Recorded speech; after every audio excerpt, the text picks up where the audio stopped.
വെള്ളം കൊണ്ടുവാ. കമല, അമ്മേ. ആ വെള്ളം എടുക്ക്. അമ്മേ. കമല, കമല. മാഷേ, മാഷേ, അവര് ഒന്നുമില്ല, അവരൊക്കെ പോയി. നീ റെസ്റ്റ് എടുക്ക്. പെട്ടെന്ന് പേടിച്ചു പോയതാ, വേറൊന്നുമില്ല. അവര് അവര് നിങ്ങളെ എന്തെങ്കിലും ചെയ്തോ? ഇല്ലമ്മേ, ഒന്നും ചെയ്തില്ല. എന്ന് പറയാൻ പറ്റത്തില്ല. വിനേട്ടനെ തല്ലിയും ചവിട്ടൊക്കെ ചെയ്തു. എന്നെ അച്ഛനെ അവർ തള്ളിയിട്ട് അച്ഛൻ കയറി വട്ടം നിന്നുകൊണ്ട് ശ്രീജേച്ചി രക്ഷപ്പെട്ടു. ഈശ്വര, എന്നിട്ട് മാഷിന് എന്തെങ്കിലും പറ്റിയോ? ഇല്ല കമല, ഒന്നും പറ്റിയില്ല. അവര് നമ്മളെ ഒന്ന് പേടിപ്പിക്കാൻ വന്നതാ. അതവര് ചെയ്തു, തിരിച്ചുപോയി. ഇനിയും വരും. ഇതൊക്കെ തന്നെ കാണിച്ച് അവര് പോവും. ഇനിയും വരോ? വരും കമല, ഇനിയും അവര് വരും. വിക്രത്തെ കൈക്കിട്ടുന്ന വരെ അവര് വരുമേ. വിശ്വട്ട വിക്രമിനെ കുറിച്ച് അന്വേഷിക്കാൻ ശ്രീകാര്യ ശ്രീനിവാസനെ കാണാൻ പോയിട്ടുണ്ട്. നമുക്കിതൊന്ന് വിളിച്ചു പറഞ്ഞാലോ അച്ഛ? എന്തിന്? വിക്രത്തിന് വേണ്ടി അയാളുടെ സഹായം ചോദിക്കാനോ? വേണ്ട ശ്രീജ, എങ്ങനെയെങ്കിലും ഈ ഇലക്ഷൻ ഒന്ന് കഴിഞ്ഞോട്ടെ. എല്ലാ ബന്ധങ്ങളും അവസാനിപ്പിച്ച് അവൻ തിരിച്ചു വരുന്നു പറഞ്ഞിട്ടുള്ളതാ. അതിനിടയില് ഇതൊരു രാഷ്ട്രീയ കളിയാക്കണ്ട. എന്നാലും ഇലക്ഷന് നിൽക്കുന്ന ഒരാള് ഇങ്ങനെ ഒന്ന് അതിക്രമം കാണിക്കുള്ള ധൈര്യം കാണിക്കുവോ? അതാണ് അത്ഭുതം. ഇവരൊക്കെ ജയിച്ച എന്താവും സ്ഥിതി? ജയിക്കും, അധികാരത്തിൽ വരികയും ചെയ്യും.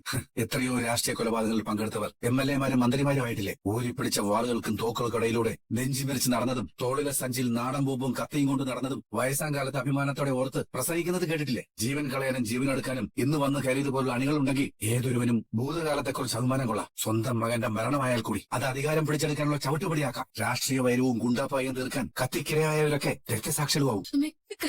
കരയേണ്ട കമല, അങ്ങനെ ഒരു കൂട്ടത്തിൽ നിന്ന് വിക്രം സ്വയം മാറി നിൽക്കാൻ തീരുമാനിച്ചു എന്നതാണ് എനിക്ക് സന്തോഷം. എല്ലാം തിരിച്ചറിഞ്ഞ് അവൻ സ്വയം പിൻവാങ്ങാൻ ഒരുങ്ങിയല്ലോ. എന്നിട്ട് അവൻ എവിടെയാ മാഷ്?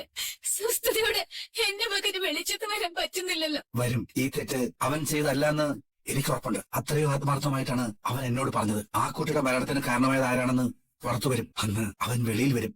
അതുവരെ അവൻ എവിടെയാണെന്ന് വിചാരിച്ചു മാഷെ നമ്മള്? ഇത്രയേറെ ആളുകളും സ്വാധീനവും ഉണ്ടായിട്ടും വാസവന് ഇന്നേ വരെ അവനെ പിടിക്കാൻ കഴിഞ്ഞിട്ടില്ലെങ്കിൽ അവൻ ഏറ്റവും സുരക്ഷിതമായ ഒരിടത്ത. അതെനിക്ക് ഉറപ്പാ. നീ പ്രാർത്ഥിക്കുന്ന നിന്റെ ദൈവങ്ങൾ അവന്റെ കൂടെ ഉണ്ട് കമല. ധൈര്യമായിട്ടിരിക്കും. ഹലോ, ഞാനാ. മനസ്സിലായി, പറഞ്ഞു. വിക്രം എന്തെങ്കിലും കഴിച്ചോ? പിന്നെ കഞ്ഞി കുടിച്ചു. ഇവിടെ ഫ്രിഡ്ജിൽ ഇത്തിരി ആപ്പിൾ ഇരിപ്പുണ്ട്. കുറച്ചുകൂടി കഴിഞ്ഞാൽ അത് കട്ട് ചെയ്ത് കൊടുക്കും. ഉച്ചയ്ക്കത്തേക്ക് അരിയും തിളപ്പിച്ച് റൈസ് കുക്കറിൽ ഇറക്കി വെച്ചിട്ടുണ്ട്. അതും ഇന്നലത്തെ മീൻകറി. പിന്നെ ഒരു മെഴുകുരട്ടി ഉണ്ടാക്കാം. പപ്പടവും കാച്ച പോരെ. ഒന്ന് പോടെ, ഞാനൊരു ടെൻഷൻ കൊണ്ട് വിളിച്ചതാ.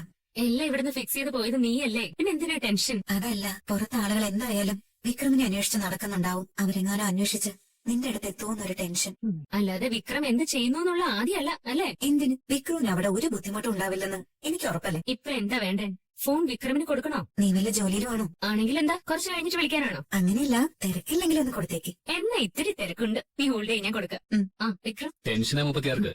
രാവിലെ എന്നോടും പറഞ്ഞിരുന്നു ടെൻഷൻ. ഒരു പ്രശ്നം ഉണ്ടാവില്ലെന്ന് ഞാൻ പറഞ്ഞതാ. ഒന്നാമത് ഈ സ്ഥലം അധികം ആർക്കും അറിയില്ല. ഞാനും വേദയും അങ്ങനെ ഫ്രീക്വന്റ് ആയി കോണ്ടാക്ട് ഇല്ലാത്തതുകൊണ്ട് ആരും സംശയിക്കാനും പോകുന്നില്ല. എനിക്കൊരു തെറ്റിദ്ധാരണ ഉണ്ടായിരുന്നു, അത് മാറി. എന്താ അത്? ആണുങ്ങൾ സുഹൃത്തുക്കൾക്ക് വേണ്ടി എടുക്കുന്ന റിസ്ക് പെൺകുട്ടികൾ എടുക്കാറില്ലെന്നായിരുന്നു എന്റെ വിചാരം. ഇഷിത ഇത്രയും വലിയൊരു റിസ്ക് എടുത്ത് കണ്ടപ്പോ അത് മാറി. അതെ, ആണുങ്ങൾക്ക് പെണ്ണുങ്ങളെ പറ്റിയുള്ള ഇങ്ങനെയുള്ള വിചാരങ്ങളാ ഈ ലോകത്തിന്റെ പ്രധാന കുഴപ്പം. അത് മാറിയാ തന്നെ ഒരുമാതിരി പ്രശ്നങ്ങളെല്ലാം ഒതുങ്ങിക്കിട്ടും. അതെ, ഞാനൊരു കാര്യം ചോദിക്കട്ടെ. നിങ്ങളുടെ ലൈഫിനെ പറ്റി ഏതാണ്ടൊക്കെ വേദ എന്നോട് പറഞ്ഞു. നിങ്ങൾക്കിടയിലുള്ള ബന്ധത്തെ പറ്റിയും ഒരാൾക്ക് മറ്റൊരാളോടുള്ള കെയറിനെ പറ്റിയൊക്കെ ഇനി ആരും പറയണമെന്നില്ല. പക്ഷെ ഒരു ചോദ്യത്തിന് എനിക്ക് ഉത്തരം കിട്ടുന്നില്ല. ഇത്രയും സ്നേഹം ഉള്ളിലുണ്ടായിട്ടും എങ്ങനെ അത് പരസ്പരം പറയാതെ ജീവിക്കാൻ നിങ്ങൾക്ക് പറ്റുന്നത്? ഒരു തവണയെങ്കിലും അത് തുറന്ന് സമ്മതിക്കാൻ നിങ്ങൾക്ക് പറ്റാത്തതാണ് നിങ്ങൾക്കിടയിലുള്ള പ്രശ്നമെന്ന് എനിക്ക് തോന്നുന്നത്. അത് ശരിയാണോ? ഞാൻ വേദിയോടും അവൾ എന്നോടും അത് പറഞ്ഞിട്ടില്ലെന്ന് ആര് പറഞ്ഞു? ഓ, എത്രയോ തവണ. സത്യം? ഒരാൾക്ക് ഒരാളോട് ഇഷ്ടം തോന്നുന്നത് ആരെങ്കിലും പറഞ്ഞിട്ടാണോ? അല്ല. അപ്പോ അത് തിരിച്ചറിയാനും വിളിച്ചു പറയണമെന്നില്ല. ഈ ഇഷ്ടവും സ്നേഹവും പ്രേമവും ഒക്കെ വാക്കുകളിലൂടെ അല്ല, നോട്ടത്തിലൂടെ ആളുകൾ കൈമാറുക. വേദയുടെ കണ്ണുകൾ അത് എന്നോട് എത്രയോ തവണ പറഞ്ഞിരിക്കുന്നു. ഞാൻ വേദയോടും. ചായ എന്തിനാണ് ഈ ചായ? വല്ല വൈദ്യനെ പോയി കണ്ട് വല്ല കഷായോ ആസവോ അങ്ങനെ എന്തെങ്കിലും മേടിച്ചോടുത്താ. അമ്മാതിരി ചവിട്ടായിരുന്നു അയാൾ ചവിട്ടിയത്. പിടിക്ക്. നിങ്ങൾ എന്തിനാ മനുഷ്യ അടി വാങ്ങിക്കൂട്ടാൻ മാത്രം അയാളുടെ മിക്കട്ട് കയറി ചെന്നത്? തഞ്ചത്തിലൊന്ന് ഒഴിഞ്ഞു നിൽക്കുകയല്ലായിരുന്നു വേണ്ടത്. എടി, അച്ഛനെ തല്ലാൻ പോകുമ്പോ പിന്നെ ഞാൻ നോക്കിക്കൊണ്ടിരിക്കണോ? എന്നിട്ട് എന്തായി? കിട്ടിയത് നിങ്ങൾക്ക് കയ്യില്? അച്ഛന് നിങ്ങളെക്കാൾ നല്ല ആരോഗ്യമുണ്ട്. ഒന്ന് കിട്ടിയാലും താങ്ങാനൊക്കെ പറ്റും. നിങ്ങളാ കൊന്നക്കോലൊടി നടക്കിങ്ങനെ ഒടിഞ്ഞു കുത്തി നിൽക്കാൻ പോകുന്നത്. അത് മറക്കണ്ട. എടി, അല്ലെങ്കിൽ തന്നെ ഏതോ ഒരു കാരുണ്യത്തില നമ്മളിവിടെ കഴിയുന്നത് തന്നെ. ഇങ്ങനെ ഒരു കാര്യം വരുമ്പോ നമ്മൾ അച്ഛനെ രക്ഷിക്കാൻ നോക്കിയില്ലെങ്കിൽ അച്ഛനെന്ത് കരുതും? ഒരു പ്രശ്നം വന്നപ്പം നമ്മൾ മാറി നിന്നല്ലേ കരുതും. അപ്പൊ അച്ഛന്റെ അംഗീകാരവും സ്നേഹവും പിടിച്ചു പറ്റാൻ അങ്ങോട്ട് നിന്ന് വാങ്ങിച്ചതാണല്ലേ? അല്ലാതെ സ്നേഹം കാരണമല്ല. മേലിൽ ഇങ്ങനെയുള്ള വീരസാഹസിക പ്രവർത്തനങ്ങളൊന്നും വേണ്ട. അവരിനിയും വരും. അവനെ കിട്ടുന്നത് വരെ അവര് ബഹളം കൂട്ടിക്കൊണ്ടേയിരിക്കും. അതിനിടയിൽപ്പെട്ട് നിങ്ങൾ വെറുതെ വാങ്ങിക്കൂട്ടാൻ നിൽക്കേണ്ട. കയ്യും കാലും ഇല്ലാതെ കട്ടിലേ കിടന്നാലേ കഷ്ടപ്പെടാൻ ഞാൻ മാത്രമേ കാണുള്ളൂ. പറഞ്ഞില്ലെന്ന് വേണ്ട. എന്തായി? ഒരു വിവരമല്ല സാറേ. വാസവന്റെ ആളുകളാണെങ്കിൽ അവനെ കിട്ടിയടങ്ങുന്നുള്ള വാശിയില്ല. അവിടെ കൊടുക്ക്. കടപ്പുറത്ത് ആ ഷെഡ് പോയി ഒളിക്കാനുള്ള തീരുമാനം ആരതായിരുന്നു? അത് ഞങ്ങൾ തന്നെ തീരുമാനിച്ചതാ. എന്നിട്ട് നിങ്ങൾ തന്നെ അവിടേക്ക് ഭക്ഷണ സാധനങ്ങളായിട്ട് പോയി വരിക. ഇത്തിരിയെങ്കിലും ബുദ്ധി ഉണ്ടായിരുന്നെങ്കിൽ ആലോചിച്ചുകൂടായിരുന്നോ? നിങ്ങളെ ഫോളോ ചെയ്യുന്ന ആളുണ്ടായിരുന്നെങ്കിൽ അവനിലേക്ക് എത്താൻ എളുപ്പമായിരുന്നെന്ന്. അതൊക്കെ ആരും അറിയാതെ ഞങ്ങൾ മാനേജ് ചെയ്ത സാറേ. പണി പാളിയത് പുളിക്കനെ ഒതുക്കാൻ നോക്കിയപ്പോഴാ. പുളിക്കനെ കിട്ടിയ കാര്യങ്ങളുടെ വഴി തെളിയുന്ന വിക്രമിന് ഉറപ്പുണ്ടായിരുന്നു. ഞങ്ങൾക്ക് അവനെ കയ്യിൽ കിട്ടിയതുവാ. പക്ഷെ അവസാന നിമിഷം അവൻ ഞങ്ങളെ വിട്ടിട്ട് കടന്നു കളഞ്ഞു. ഒരു കാര്യം ഉറപ്പാ സാറേ, ശരിക്കുള്ള കൊലപാതക ആരാണെന്ന് പൊളിക്കനറിയാം. അവൻ നമ്മുടെ മുന്നിലൊന്ന് കളിച്ചതാ. ഇത്രയും കാലം കൂടെ നിന്നിട്ട് ആ റാസ്കൽ ഇതിപ്പോ പ്രചരണം മൂത്തു നിൽക്കുന്ന സമയമല്ലേ? ഈ വിഷയത്തിൽ നിന്ന് മാറി നിൽക്കുന്നല്ലേ ബുദ്ധി? വിക്രവും പാർട്ടിയുമായുള്ള ബന്ധം എല്ലാവർക്കും അറിയുന്നല്ലേ. ആദ്യഘട്ട പ്രചരണത്തിൽ അവൻ കാര്യമായി ഉണ്ടായിരുന്നല്ലേ. അതുകൊണ്ട് ഈ വിഷയം അവർ കാര്യമായി ഉപയോഗിക്കുന്ന ഉറപ്പാണ്. അങ്ങനെയാണെങ്കിൽ തെരഞ്ഞെടുപ്പ് കഴിയുന്നത് വരെ അവനെ അവര് പിടിച്ചു വെച്ചിരിക്കുന്നതാണെങ്കിലും അതിനൊരു സാധ്യത ഉണ്ട് സാറേ. അന്ന് വിക്രത്തിന് കഴിഞ്ഞ രക്ഷപ്പെട്ട പൊളിക്കാൻ വിക്രം അറിയാതെ അവനെ ഫോളോ ചെയ്തിട്ടുണ്ടെങ്കിലോ, വിക്രത്തിന്റെ ഒളിസ്ഥലം മനസ്സിലാക്കി വാസവനെ ഇൻഫോം ചെയ്തത് പൊളിക്കാനാണെങ്കിലോ? സാധ്യതയുണ്ട്. അതിനുശേഷം വാസവൻ അവിടുന്ന് വിക്രത്തെ പൊക്കിയിട്ടുണ്ടാവുന്നതാണോ? പക്ഷെ അങ്ങനെ ഒരു ഫൈറ്റും ചെയ്യാതെ കീഴടങ്ങുന്നവനാണോ വിക്രം? എനിക്ക് തോന്നുന്നില്ല. ജോസഫിന് തോന്നുന്നു. ജോസഫല്ലേ വിക്രമിനെ അവസാനമായി കണ്ടത്? ജോസഫ്, ഞാൻ വിക്രത്തെ കൊണ്ടുപോയി എന്നുള്ളത് ഒരാളും അറിയരുത്. രാജേഷനോ ശ്രീഹരി ശ്രീനിവാസനോ എന്റെ അനിയൻകുട്ടം പോലും അറിയരുത്. ഇത് നമ്മൾ മൂന്നുപേര് മാത്രമേ അറിയാവൂ. എവിടേക്കാ കൊണ്ടുപോകുന്നു പറഞ്ഞൂടെ? വിക്രം ഏറ്റവും സുരക്ഷിതമായി ഇരിക്കുന്നത് എവിടെയാണോ അവിടേക്ക്. എന്താ ആലോചിക്കുന്നത്? ഒന്നുമില്ല സാറേ. ജോസഫല്ലേ അവൻ അന്വേഷിച്ചു പോയത്? അതെ സാറേ, പക്ഷേ എവിടേക്കാ പോയത് ഞാൻ കണ്ടില്ല. കുറെ ദൂരം ചെന്നപ്പം അവന്റെ ബൈക്ക് റോഡിൽ കിടക്കുന്നത് കണ്ടു. അവൻ ആ ഭാഗത്തൊന്നും കാണും ചെയ്തില്ല. ചിലപ്പോ വാസവനാവും അവനെ ഇടിച്ചിട്ടത്. അപ്പൊ അവൻ അയാളുടെ കസ്റ്റഡിയിൽ തന്നെ കാണുന്നു ഉറപ്പാ. എങ്കിൽ നമുക്ക് അവനെ കണ്ടുപിടിക്കാനേ വേണം. ഇലക്ഷൻ കഴിയുന്നവരെ അയാൾ അവനൊന്നും ചെയ്യില്ലെന്ന് ഉറപ്പാണ്. ഇപ്പോഴത്തെ അവസ്ഥ ഉണ്ടായിരിക്കുന്ന ഒരു അനുകൂല സാഹചര്യം അയാൾ ഇല്ലാതാക്കാൻ നോക്കില്ല. അപ്പൊ ഇപ്പോഴത്തെ അവസ്ഥയിൽ വാസവന് അനുകൂലമാണ് കാര്യങ്ങളെന്നാണോ? സംശയത മകന്റെ മരണം, മാർക്കറ്റ് കേസിന്റെ പുനരന്വേഷണം എല്ലാം കൂടി ഈ സമയത്തല്ലേ വന്നത്. അല്ല, അത് നമുക്ക് തിരിച്ച് അനുകൂലമാക്കാൻ ഒരു സാധ്യതയില്ലെന്ന് ഉറപ്പാണോ? അതിനി ഒരു വഴിയേ ഉള്ളൂ. പുളിക്കൻ എവിടെയാന്ന് കണ്ടെത്തണം. വരുണിന്റെ കൊലപാതക ആരാണെന്ന് അവനെ കൊണ്ട് പറയിക്കണം. ആ ഒറ്റ കാര്യം മതി എല്ലാം നമുക്ക് അനുകൂലമായി മാറ്റിയെടുക്കാനും വിക്രത്തിനെ സുരക്ഷിതമായി വീണ്ടെടുക്കാനും. പക്ഷെ അത് ഇലക്ഷൻ മുമ്പേ വേണം. നമുക്ക് നോക്കാം സാറേ. നിങ്ങൾ മൂന്നുപേരും തൽക്കാലം പ്രചരണത്തിൽ സജീവമാവണ്ട. മാത്രമല്ല, നമ്മൾ വിചാരിച്ച പോലെയല്ല. ഐ മീൻ, വാസവന്റെ കസ്റ്റഡിയല്ല വിക്രമെങ്കിൽ അവന്റെ സുഹൃത്തുക്കൾ എന്ന നിലയിൽ നിങ്ങൾക്ക് പ്രശ്നങ്ങൾ നേരിടാൻ സാധ്യത. സാറേ, നമ്മളിപ്പോ എന്താ ചെയ്യേണ്ടത്? തിരിച്ച് വീട്ടിൽ ചിലപ്പോ എന്താണ് പറയേണ്ടതെന്നൊരു പിടിയുമില്ല.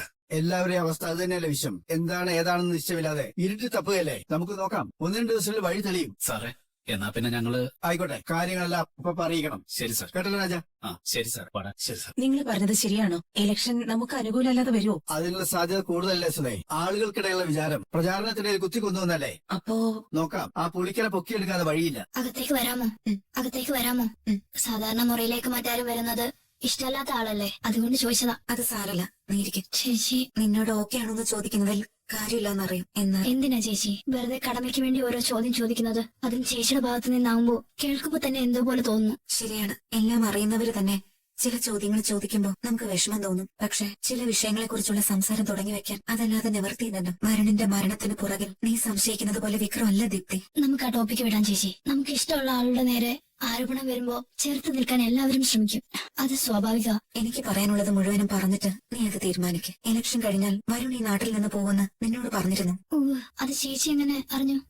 അതാണ് പറഞ്ഞത്, ഒരു കാര്യത്തെക്കുറിച്ച് സംസാരിക്കുമ്പോ എല്ലാം കേട്ടിട്ട് തീരുമാനിക്കണമെന്ന്. നിന്നോട് കൂടാതെ വരുൺ ഇക്കാര്യം പങ്കുവച്ചിട്ടുള്ളത് വിക്രമിനോട് മാത്രമാണ്. പരസ്പരം കൊല്ലാനുള്ള പകയുമായി നടക്കുന്ന ആളുകൾ ഇങ്ങനെ വ്യക്തിപരമായ കാര്യങ്ങൾ സംസാരിക്കൂ?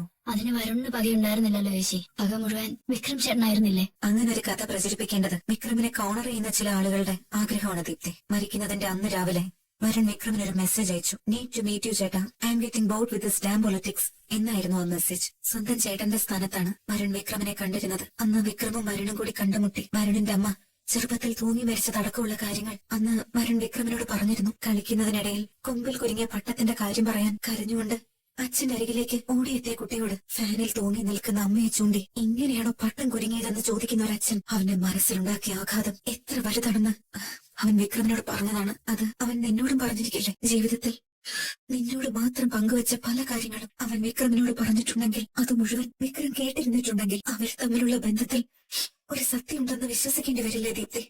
അങ്ങനെയുള്ള ഒരാൾക്ക് വരുണിനെതിരെ അങ്ങനെ ചെയ്യാൻ കഴിയൂ? ഇന്ന് ശരിക്കും നല്ല റോസ്റ്റിംഗ് മൂഡിലാണല്ലോ. അപ്പൊ റോസ്റ്റഡ് ആയെന്ന് സമ്മതിച്ചു അല്ലേ? എങ്കിൽ നിർത്താം. ഫോൺ വെക്കണ്ട. ഫോൺ ചെയ്യുമ്പോഴേ ഈ എന്നിട്ട് അത് ഏറ്റവും കൂടുതൽ ഉപയോഗിക്കുന്നത് ആരാ? പ്രേമിക്കുന്നവര് തമ്മിൽ സംസാരിക്കുമ്പോഴാണത്ര.